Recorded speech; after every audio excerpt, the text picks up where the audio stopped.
Hi friends, welcome to my mini vlog. వర్షం అయితే కంటిన్యూస్గా పడుతూనే ఉంది. నాగేష్ అయితే ఇక్కడ ర్యాపిడో అయితే బుక్ చేసిండు, ఆటో అయితే వస్తుంది. సో ఎందుకంటే హాస్పిటల్కి 10 months స్టార్ట్ అయింది కదా, వ్యాక్సినేషన్ కోసం అయితే వచ్చేసినాం ఇక్కడ సిద్ధ కోసం.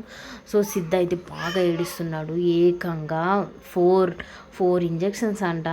అసలు 1 హ్యాండ్కి 2 ఇంజెక్షన్స్ ఇచ్చిండ్రు ఇక్కడ. బాగా ఏడుస్తున్నాడు పాపం. 1 హ్యాండ్ ఎంత గుచ్చి మరీ ఇస్తున్నాడు. ఆ పెయిన్ చూసి నాకైతే ఎట్లా అనిపించిందంటే, ఇంజెక్షన్స్ వద్దు, ఏం వద్దు, నా బేబీ నాకు ఇచ్చేయండి, నేను తీసుకెళ్తా అన్నట్టు ఆ ఫీలింగ్ అయితే వచ్చింది అక్కడ. కోపం. సో ఇక ఏం చేస్తాం, అది మన మంచికే కదా, ఇక బేబీకి ఏం కావద్దు అనేసరికి సో ఇంజెక్షన్ బదులు సిరప్స్ ట్యాబ్లెట్స్ ఉంటే మంచిది అనిపించింది నాకైతే అప్పుడు.